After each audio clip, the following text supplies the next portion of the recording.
Those of you who have read history, you will recall that the first parliament was captured by the executive, who came and usurped its powers and removed the national constitution, abrogated the national constitution, and replaced it with a pigeonhole constitution, and said, now you go to your pigeonholes and define the constitution. The executive has since then been capturing.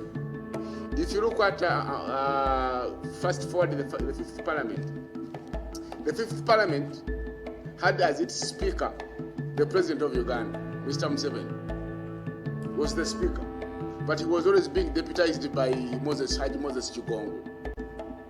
So if the speaker, the president, is also the speaker of parliament, what do you expect that parliament to do?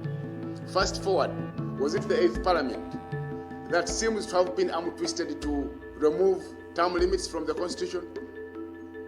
Whose interests were they serving? And then, of course, most recently, the 10th parliament. So when it comes to the institution of parliament, the executive is the leading captor. But there are also captors such as private interests that have bankrolled these MPs to parliament, that are forcing them to act in a way and manner that serves their interests. And then you go down to other institutions.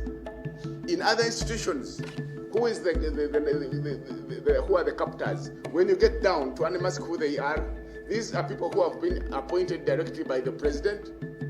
They have been appointed to go into those institutions, and when they go there, they go with such power, and they wield a lot of power that they get those institutions to serve their own private ends. The other captors are these men and women we are trying to unmask again in this report, whom some people have referred to often loosely as mafia.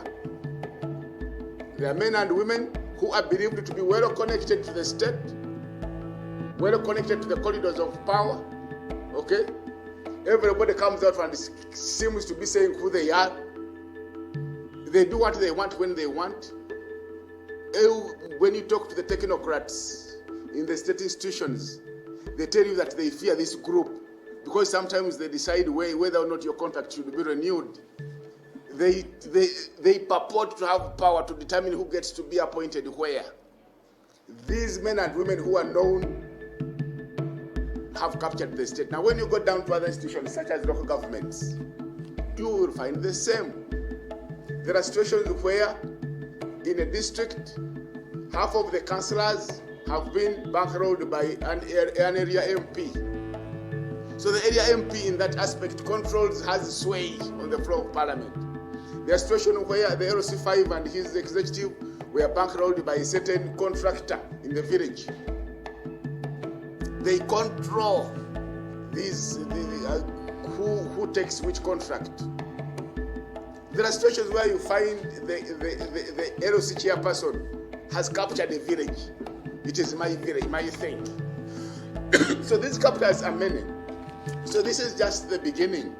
There will be more editions coming up, but our aim is to unmask these men and women who have seized the ship of state institutions, captured the ship of state institutions, and are sailing this ship away from serving the interests of the people to serve private ends at the detriment of the future of the young people in this country who have a bigger stake than most of us, and so at the detriment of the vulnerable elderly people, at the detriment of the national good.